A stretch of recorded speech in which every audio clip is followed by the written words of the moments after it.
Halo dan selamat siang. Semoga semuanya dalam keadaan yang sehat. KZ tipe ED yang baru lagi nih, yaitu KZ EDS. Setelah kemarin saya sempat kecewa dengan kualitas audionya KZ EDC. Nah, kualitas audio KZ EDS ini buat saya cukup impresif, walaupun ada bagian yang saya nggak suka. Sebelumnya thanks banget nih buat Kang Del yang udah minjemin unitnya, lagi dan lagi. Semoga sehat selalu ya Kang. Oke, di video ini KZ EDS akan saya bandingkan dengan KZ EDX dan EDX Pro. Jadi langsung saja simak ulasan selengkapnya.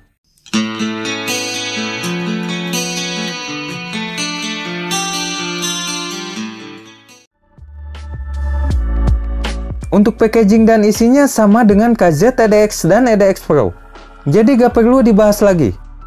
Untuk speknya sama juga, yaitu menggunakan 10mm single dynamic driver. Nah, untuk housingnya agak beda dengan EDX maupun EDX Pro yang menggunakan full plastik. Di KZ EDS ini menggunakan bahan metal di bagian faceplate-nya. Dan desain faceplate-nya cukup atraktif. Selain itu, nozzle-nya juga sama. Dan dikasih ear tips yang sama dengan KZ EDC. Kalau di EDX dan EDX Pro ujungnya kayak bling-bling. Nah, di sini polos saja. Kemudian untuk kabelnya ini juga sama dengan EDX Pro, yaitu dikasih kabel KZ bawaan yang paling baru. Dan inilah contoh hasil rekaman mic-nya KZ EDS. Tes 1, 2, 3 ini hasil rekaman mic-nya KZ EDS. Untuk fittingnya ini nyaman. Feel-nya sama dengan memakai KZ EDC. Tapi buat saya KZ EDX sedikit lebih nyaman lagi.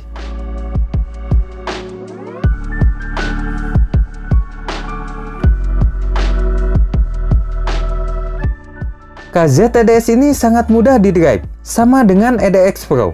Oke, untuk tonalnya EDS ini agak sedikit beda dengan tipe ED yang lain. Kalau EDC tonalnya L-shape dan gelap. Kemudian EDX tonalnya P-shape dan energik. Lalu EDX Pro tonalnya P-shape, bassy dan sedikit lebih warm. Nah, KZ EDS ini P-shape, sedikit bright, paling energik dan paling fun. Di bagian low-nya EDS ini punya kuantitas bass yang sedikit lebih kecil dibanding EDX Pro dan sedikit di atas EDX biasa, tapi punya kualitas yang paling bagus. Sub bass dan mid bass-nya paling seimbang dan bass-nya paling fun atau paling menyenangkan. Untuk speed bass dan decay-nya miriplah ketiganya. Cuma di EDX Pro sedikit lebih bumi dan decay-nya sedikit lebih panjang. Tapi bass-nya EDX Pro ini paling dalam atau paling deep. Untuk bagian mid-nya, nah, ini yang saya nggak suka dari EDS. Mid-nya tipis dan posisinya di belakang. Miriplah dengan EDX biasa. Tapi tone vokal EDS ini terlalu bright dan tipis juga. Jadi kurang natural vokalnya. Kemudian ada sibilan juga. Dan upper mid-nya lumayan picky. Jadi untuk bagian ini saya lebih suka EDX Pro. Yang mid dan vokalnya sedikit lebih tebal. Dan posisinya nggak terlalu ke belakang. Untuk bagian high-nya, nah, ini nih yang saya suka dari KZ EDS. Selain bassnya yang menyenangkan, treble EDS ini paling bening di antara ketiganya. Bunyi simbal pun paling bening juga. Selain itu, detail dan clarity-nya paling baik dengan ekstensi yang paling panjang. Tapi bagusnya sama sekali gak nusuk dan gak kerasa tajam. Malah di EDX biasa yang agak nusuk. Soalnya EDX punya treble yang paling kasar dibanding ketiganya.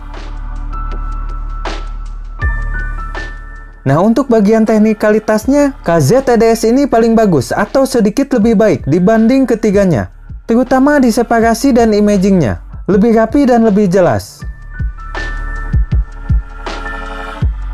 Oke, kesimpulannya adalah KZ EDS ini kayaknya dibuat untuk nge-fix treble-nya EDX yang agak kasar dan agak nusuk. Nah, di EDS ini treble-nya lebih ngecering, lebih detail, lebih extend, tapi di sini bening. Dan bassnya dibuat lebih fun, juga sedikit lebih empuk. Lalu teknikalitasnya juga sedikit naik, lebih bagus lah. Tapi sayang banget, buat saya vokalnya agak aneh, tipis mundur dan tune-nya gak natural.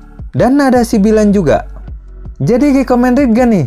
Kalau buat saya sih KZ EDS ini cukup recommended, layak untuk dicoba. Apalagi kalau teman-teman suka tipikal bass yang fun, kemudian punya detail dan ekstensi treble yang lebih baik, lebih renyah, dan lebih bening.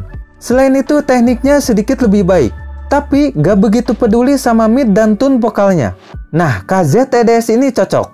Tapi kalau teman-teman suka yang lebih ngebass, bassnya lebih dalam atau lebih deep, Kemudian mid dan vokanya sedikit lebih tebal dan sedikit lebih natural, dengan treble yang lebih smooth.